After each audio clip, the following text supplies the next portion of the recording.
Assalamualaikum warahmatullahi wabarakatuh. Alhamdulillah. Pertama kali marilah kita ucapkan salawat dan salam ke atas junjungan besar Nabi Muhammad sallallahu alaihi wasallam. Rabbi shrah li sadri wa yassir li amri wa hlul 'uqdatam min lisani yafqahu qawli. Alhamdulillah. Untuk kali ini kita akan teruskan pelajaran kita pendidikan Islam tahun 6. Kalau kita buka buku teks, pelajaran yang ke-13, solatlah sebelum kamu disolatkan. Ataupun dengan kata lain berkenaan dengan solat jenazah. Okey, dalam ini insya-Allah Ustaz akan kupaskan dan bentangkan kepada kamu semua tentang perkara-perkara yang penting yang kita akan bincang bersama dalam solat tentang solat jenazah. Okey, kita pergi yang seterusnya, kita tengok. Okey, objektif yang kita akan capai di akhir pelajaran kita pada kali ini. Okey, yang pertama menyatakan pengertian dan hukum solat jenazah. Yang kedua, memperincikan panduan melaksanakan solat jenazah. Yang ketiga, amali solat jenazah. Yang keempat, menamalkan solat jenazah sebagai tanggungjawab muslim yang hidup, yakni fardu kifayah kepada muslim yang mati. Okey, 4 perkara ini kita akan bincang dalam video Ustaz kali ini. Moga-moga di akhir nanti kamu semua dapat memahami, dapat menghayati sekaligus dapat melaksanakan ataupun mengamalkan dalam kehidupan seharian kamu. Terutamanya bila berlakunya kematian melibatkan keluarga kita sendiri, maknanya kita boleh melaksanakan ataupun mengaplikasikan apa yang telah kita belajar pada kali ini. InsyaAllah, jom kita akan teruskan yang seterusnya. Minta kamu semua fokus dan mengamati apa yang Ustaz sampaikan kepada kamu. Okey, hadis Rasulullah sallallahu alaihi wasallam, sallu ala sahibikum, sallu ala sahibikum, rawahu Bukhari wa Muslim. Maksudnya, sembahyangkanlah jenazah sahabat kamu ini. Sembahyangkanlah jenazah sahabat kamu ini. Okey, ini hadis daripada Rasulullah. Rasulullah menerangkan kepada kita supaya kita sebagai orang Muslim yang hidup, tanggungjawab kita adalah mensembah ataupun mensolat ataupun sembahyangkan jenazah sahabat kita yang telah meninggal dunia. Sama ada ahli keluarga kita sendiri ataupun saudara kita yang jauh ataupun sahabat-sahabat yang seagama dengan kita. Orang Muslim yang kita kenal ataupun tidak kenal, tanggungjawab kita adalah solatkan jenazahnya. Itu besar kalau kamu tengok pahala bagi orang yang solat ni memang banyak kelebihannya. Justru itu kita sebagai orang Muslim yang masih hidup, laksanakanlah tanggungjawab kita kepada Muslim lain dengan kita melakukan sembahyang ke atas jenazah. Okey, nanti Ustaz akan bagi tahu macam mana untuk kita laksanakan solat jenazah. Mungkin sebelum ini ada di kalangan kamu semua yang tidak pernah melaksanakan solat jenazah ini. Boleh jadi kamu fikir solat jenazah ini seperti solat yang kebiasaan kamu tengok, seperti solat fardu, solat sunat. Nanti kita akan bincang. Okey, seterusnya. Okey, pengertian solat jenazah. Apakah pengertian solat jenazah? Apakah pengertian solat jenazah? Okey, pengertian solat jenazah ialah solat yang dilakukan oleh orang Islam yang hidup ke atas orang Islam yang telah meninggal dunia. Poin penting di sini adalah orang Islam yang hidup. Maknanya kita yang Islam yang hidup ini, tanggungjawab kita ke atas orang Islam yang telah meninggal dunia untuk melakukan solat jenazah. Maknanya kalau sama-sama mati, mana boleh. Contohnya apa ni? Mayat ataupun jenazah yang pertama melakukan solat kepada jenazah yang kedua. Itu tidak berlaku. Kalau berlaku sekalipun, confirm ahli jemaah lain semua lari. Mesti lari. Sebab tak munasabah orang yang mati melakukan solat ke atas orang yang mati yang lain. Maknanya di sini poin yang penting yang kita perlu faham adalah orang yang hidup. Mestilah Islam. Hidup Islam, kemudian dia melakukan solat jenazah kepada orang Islam yang telah meninggal dunia. Okey, apakah hukum solat jenazah? Apakah hukum solat jenazah? Hukumnya melakukan solat jenazah ialah fardu kifayah. Fardu kifayah. Kena ingat, hukumnya adalah fardu kifayah. Dia bukan fardu ain.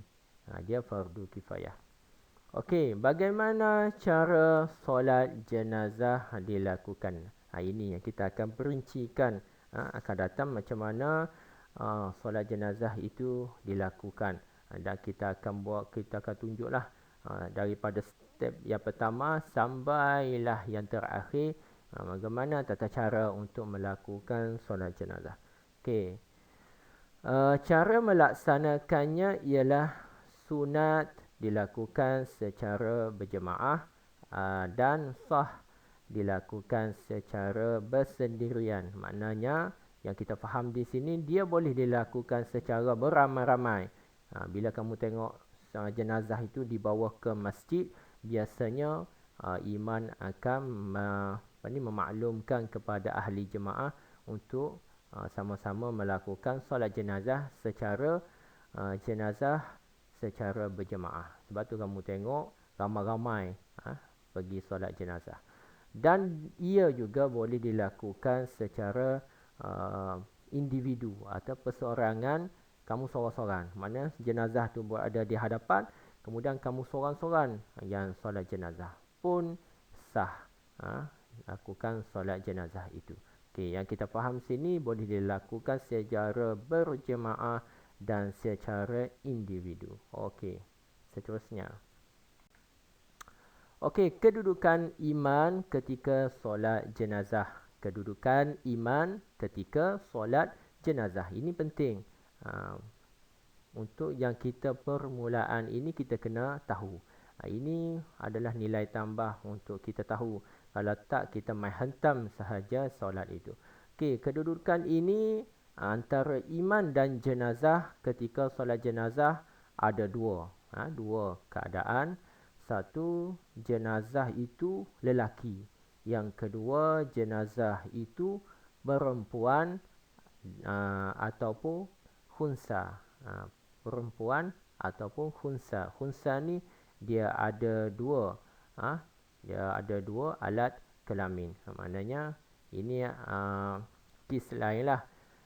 Dia dimasuk dalam kategori jenazah perempuan juga. Okey, kedudukan bagi jenazah lelaki.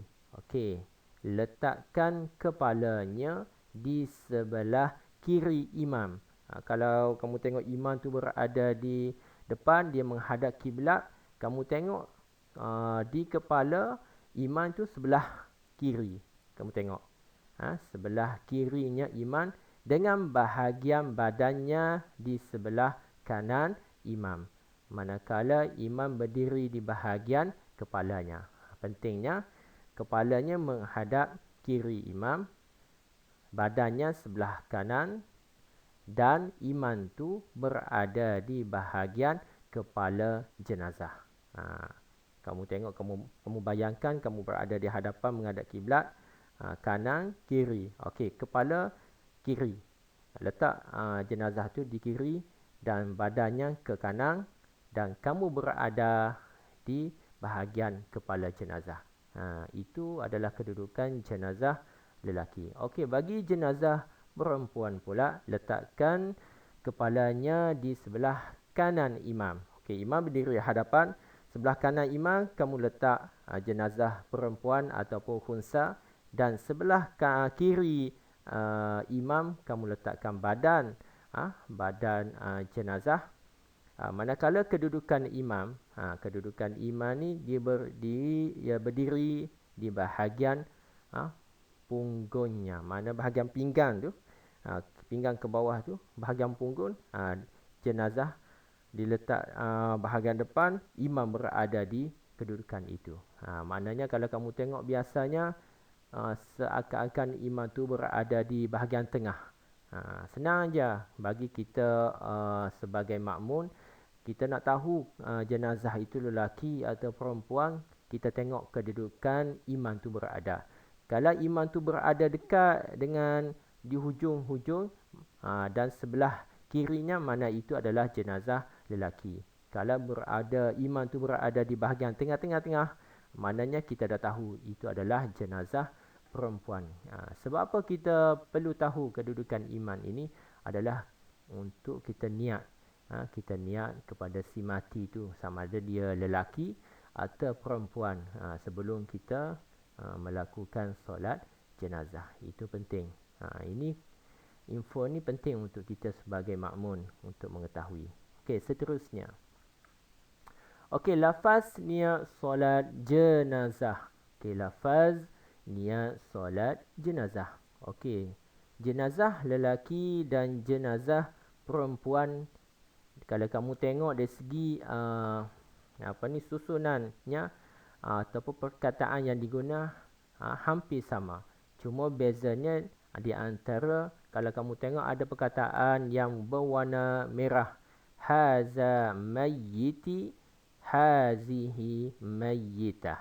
Ini adalah lafaz dalam bahasa Arab yang untuk membezakan lelaki atau perempuan. Okey, kita baca yang lelaki dulu.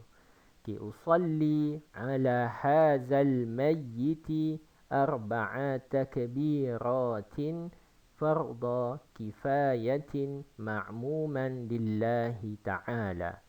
Usalli ala hazal mayyiti arba'a takbiratin farda kifayatin ma'muman lillahi ta'ala. Sahaja aku solat ke atas mayat lelaki ini 4 takbir fardu kifayah mengikut imam kerana Allah Ta'ala. Okey, yang perempuan, usalli ala hazihil mayyiti arba'a takbiratin farda kifayatin ma'muman lillahi ta'ala. Usalli ala hazihil mayyiti arba'a takbiratin farda kifayatin ma'muman lillahi ta'ala. Sahaja aku solat ke atas mayat perempuan ini 4 takbir fardul kifayah mengikut imam kerana Allah Ta'ala. Ini ketika kita menjadi makmun. Inilah lafaz. Kalau jenazah itu lelaki, kita gunalah lafaz untuk lelaki. Kalau perempuan, gunalah lafaz perempuan. Okey, Ustaz, boleh tak saya nak mengguna bahasa Melayu untuk lafaz solat jenazah? Boleh, tidak ada masalah. Boleh guna dalam bahasa Melayu. Kalau kamu tak mampu untuk menghafal lafaz dalam bahasa Arab, boleh. Ya, boleh mengguna dalam bahasa Melayu. Okey, yang ini penting kamu kena ulang. Ulang lepas habis belajar ini, kamu tengok video Ustaz, kamu ulang lafaz ini supaya menjadi senang kamu gunakan ketika nak solat jenazah. Dia perlu kepada latihan untuk menghafal dalam bahasa Arab. Kecuali dalam bahasa Melayu, kamu kena ingat apa yang perlu kamu lafazkan. Okey, seterusnya. Okey, lafaz untuk jenazah kanak-kanak lelaki dan kanak-kanak perempuan. pun sama dia ada item yang perlu kamu ingat dan hafal, iaitu untuk lelaki haza mayyiti tifli. Dia tambah perkataan tifli. Perkataan tifli ni adalah merujuk kepada maksud kanak-kanak. Yang tadi yang lelaki dewasa haza mayyit. Itu dah cukup. Untuk yang kanak-kanak dia tambah tifli. Sama juga dengan lafaz kanak-kanak perempuan dia tambah tiflah. Hazihi mayyiti tiflah. Dia tambah perkataan itu. Dan yang lain sama sahaja seperti lafaz orang dewasa. Okey, kita baca yang lafaz kanak-kanak lelaki dulu. Usalli ala hazal mayyiti tifli arba'a takbiratin farda kifayatin ma'muman lillahi ta'ala. Sahaja aku solat ke atas mayat kanak-kanak lelaki ini 4 takbir fardu kifayah mengikut iman kerana Allah Ta'ala. Okay, lafaz perempuan pula. Usalli ala hazihil mayyiti tiflati arba'a takbiratin farda kifayatin ma'muman lillahi ta'ala. Sahaja aku salat ke atas mayat kanak-kanak perempuan ini 4 takbir fardu kifayah mengikut imam kerana Allah Ta'ala. Okey, ini lafaz bagi kanak-kanak lelaki dan kanak-kanak perempuan. Okey, bagi yang tidak mampu untuk menghafal dalam lafaz bahasa Arab, boleh kamu mengguna dalam lafaz dalam bahasa Melayu. Boleh, tidak ada masalah. Yang penting kamu niat itu adalah jenazah untuk lelaki, kanak-kanak lelaki, ataupun lafaz kamu meniat solat jenazah ke atas kanak-kanak perempuan. Okey, yang penting kamu tahu niat untuk jenazah itu. Okey, seterusnya. Okey, cara melaksanakan solat jenazah. Okey, ataupun kita panggil kaifiat melaksanakan solat jenazah.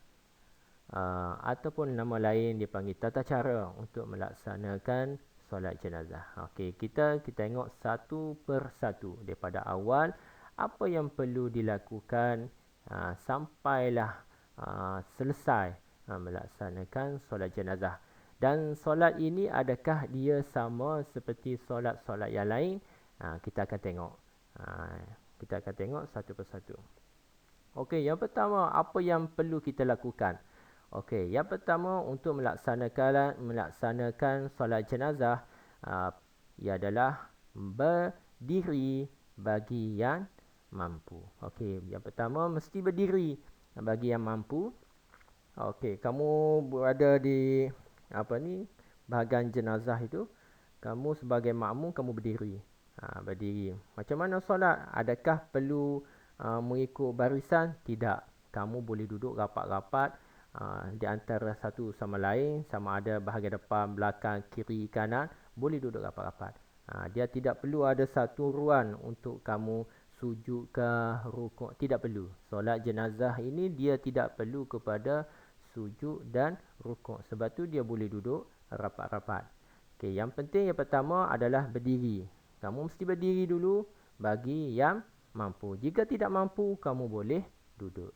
Okey, yang kedua, mestilah berniat dalam hati ketika melafazkan takbiratul ihram. Maknanya niat itu di dalam hati, bukan di mulut. Mulut itu dia panggil lafaz yang kamu baca usalli. Yang kamu baca usalli itu adalah lafaz yang keluar melalui mulut kamu. Yang dia nak adalah kamu niat di dalam hati ketika mana? Iaitu ketika kamu melafazkan perkataan niat itu di takbiratul ihram yang kamu baca Allah. Bila tu dalam masa yang sama kamu niat di dalam hati. Sahaja aku sembahyang solat jenazah lelaki 4 takbir mengikut iman fardu kifayah, mengikut iman kerana Allah Ta'ala. Boleh. Kalau dalam bahasa Arab, kamu boleh menggunakan dalam bahasa Arab. Okey, yang ketiga, selepas dah kamu takbiratul ihram dan berniat di dalam hati dalam masa yang sama, kemudian yang ketiga adalah membaca Al-Fatihah. Kamu baca sampai habis. A'udzu billahi minasy syaithanir rajim. Bismillahirrahmanirrahim. Alhamdulillahi rabbil alamin. Ar-Rahmanir Rahim. Maliki yaumiddin. Iyyaka na'budu wa iyyaka nasta'in. Ihdinas siratal mustaqim. صراط الذين أنعمت عليهم غير المغضوب عليهم ولا الضالين. Okey, sampai di situ kamu baca Al-Fatihah sampai habis. Okey, ini kamu sebagai makmulah, kamu mengikut imam. Bila dah baca Al-Fatihah, bacaannya mestilah secara senyap. Tak perlu kamu baca kuat sehingga kamu boleh dengar kepada orang lain. Tidak, kamu hanya baca secara perlahan saja. Jangan baca dalam hati. Dia mesti baca secara perlahan. Okey, setelah selesai membaca Al-Fatihah, okey, yang keempat, kamu takbir yang kedua. Tadi dah takbiratul ihram yang pertama. Yang ini takbir yang kedua. Kamu angkat aja takbir. Kamu ikut aja imam. Imam angkat takbir, kamu angkat. Allahu Akbar. Okey. Bila takbir kedua, apa yang perlu kamu lakukan adalah membaca salawat ke atas Nabi Muhammad sallallahu alaihi wasallam. Okey. Senang saja, kamu hanya just selawat. Allahumma salli ala Muhammad wa ala ali Muhammad. Allahumma salli ala Muhammad wa ala ali Muhammad. Kamu baca, itu saja perkataannya. Yang perlu kamu baca setelah kamu takbir yang kedua. Okey. Seterusnya. Okey, nombor 6.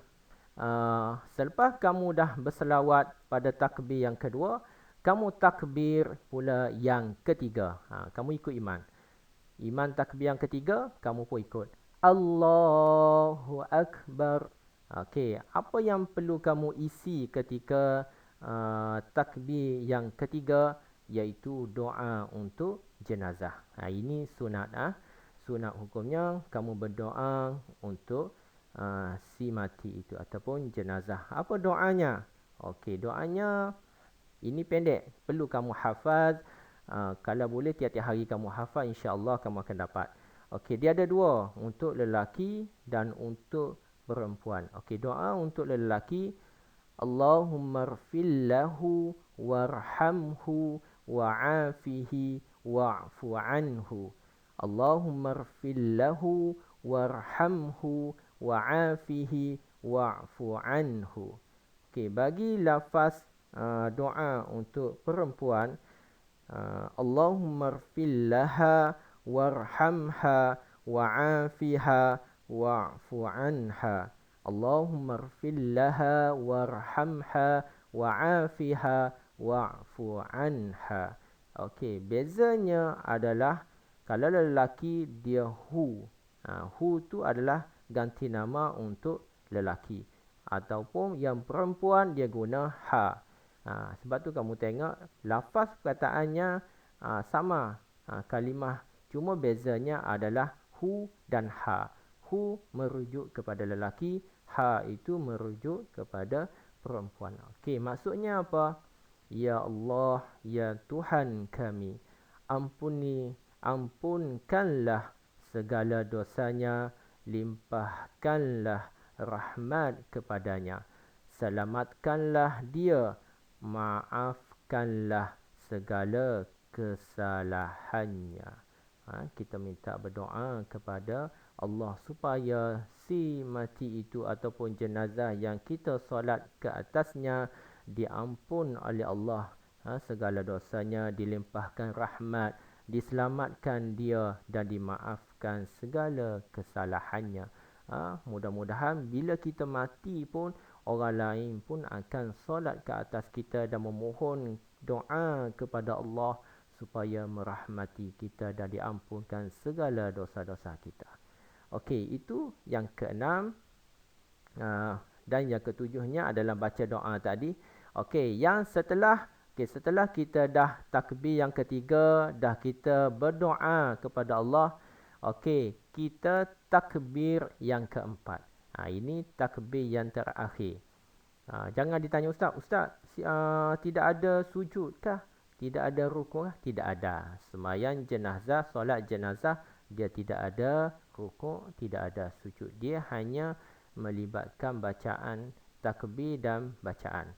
Okey, takbir yang keempat. Allahu Akbar. Okey. Dalam takbir yang keempat, dia ada doa juga seperti takbir yang ketiga. Takbir yang keempat, berdoa juga untuk si mati ataupun jenazah.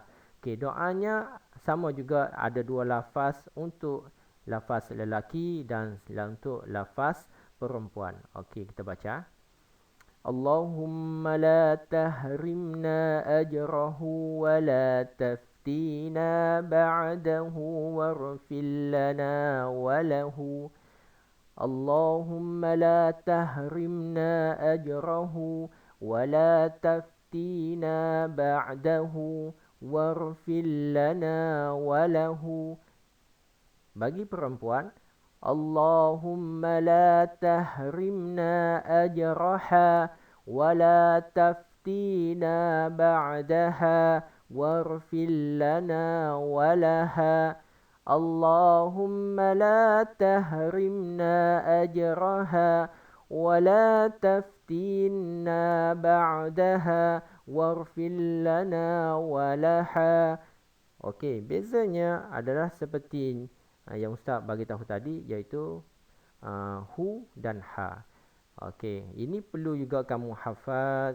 Di rumah kamu tulislah di catatan buku tulis ke apa. Semoga dapat kamu hafal dengan mudah. Itu pula dengan cara kamu sendiri untuk hafal. Kalau mengikut ustaz belajar dahulu, ustaz memang suka menulis. Perkara-perkara yang ustaz nak hafal, biasa ustaz akan tulis dulu. Dimulakan dengan menulis. Kemudian ustaz akan mengingat apa yang ustaz tulis. Dan di situlah bermulanya kaedah hafal perkataan yang ustaz mahu. Okey. Okey, apa maksud doa yang kita baca kali kedua ini? Iaitu, Ya Allah, Ya Tuhan kami, janganlah Engkau hampakan kami daripada mendapat pahala menyembahyangkannya ataupun solatkannya, dan janganlah Engkau sesatkan kami sepeninggalannya, dan ampunilah kami dan si mati. Kita minta dengan Allah, janganlah Engkau hampakan kita daripada mendapatkan pahala, dan kita minta juga pada Allah, jangankan sesatkan kita sepeninggalannya, dan kita minta Allah ampunlah kita dan juga ampunlah kepada si mati. Ini adalah tanggungjawab kita untuk berdoa kepada si mati. Okey, jika kita tak boleh berdoa dalam bahasa Arab pun tak apa, tak ada masalah. Yang penting ini adalah sunat sahaja untuk kita berdoa kepada si mati. Tetapi jika kita tidak dapat menghafal perkataan ini, kita senyap ajalah. Kita duduk diam-diam dan kita dengar ajalah apa yang dibaca. Kita aminkan sahaja apa yang dibaca oleh imam. Okey. Okey, rumusan yang terakhir, apa uh, orang kata iktibar ataupun pengajaran yang kita dapat ambil daripada kehidupan kita tentang jenazah ataupun orang yang telah meninggal dunia. Umat Islam dituntut melaksanakan solat jenazah. Perkara ini adalah tuntutan agama kita ke atas melaksanakan solat jenazah. Kerana solat ini merupakan tanggungjawab Muslim. Ini adalah satu tanggungjawab kita orang yang hidup, Muslim yang hidup ke atas Muslim yang telah meninggal dunia. Amalan ini dapat melahirkan rasa keinsafan dalam kehidupan kita. Okey. Yang iktibar yang kita dapat daripada rumus ataupun pelajaran kita pada kali ini, Allah nak menggambarkan kepada kita supaya kita melaksanakan tanggungjawab kita sebagai orang Muslim. Yang kedua, memberi kita keinsafan. Dalam masa yang sama, kita melaksanakan solat jenazah, di situ juga akan timbul keinsafan dalam diri kita sebagai orang yang masih hidup. Kita akan fikir bahawasanya suatu hari nanti kita pun akan berada di hadapan itu, dan orang lain juga akan melaksanakan solat jenazah dan memohon keampunan kepada Allah. Moga-moga kita diampun oleh Allah. Sebab itu perkara ini penting, memberi kita keinsafan. Dalam masa yang sama, kadang-kadang kita leka dengan dunia, kita kejar dunia tanpa kita ingat kita akan mati suatu hari nanti. Sebab itu orang yang bijak, orang yang selalu memikir ataupun mengingat akan kematiannya. Sebab apa? Dia boleh menginsafkan dirinya dan dia sentiasa akan melakukan perkara yang baik. Apa saja dia buat di dunia ini, dia akan niat kerana Allah. Dia bekerja kerana Allah. Dia melakukan kebaikan kerana Allah. Dia berkawan kerana Allah. Dia melakukan apa saja kebaikan kerana Allah. Bila di situ niatnya betul, insya-Allah pahala pun dapat, dirahmati Allah, hidup dalam keadaan senang dan mati pun didoa oleh orang-orang lain. Insya-Allah. Okey, untuk kali ini di situ saja Ustaz bincangkan bagaimana melaksanakan solat jenazah secara ringkas. Jika kamu mahu tengok simulasi tentang solat jenazah secara real, kamu boleh cari di YouTube. Kamu type sahaja, type di situ tata cara melaksanakan solat jenazah. Banyak video-video yang dikongsikan oleh kawan-kawan ustaz ataupun orang-orang lain berkenaan tata cara melaksanakan solat jenazah. Kamu boleh tengok di situ. Okey, setakat itu ustaz doakan supaya kita dijauhi oleh wabak yang melanda kita sekarang, wabak COVID-19, dan kita dilindungi oleh Allah dan sentiasa dalam keadaan sihat walafiat, dan moga-moga pelajaran kita kali ini dapat manfaat dan kamu dapat amalkan dalam kehidupan seharian kamu, insya-Allah. Setakat itu Ustaz sudahi. Assalamualaikum warahmatullahi wabarakatuh.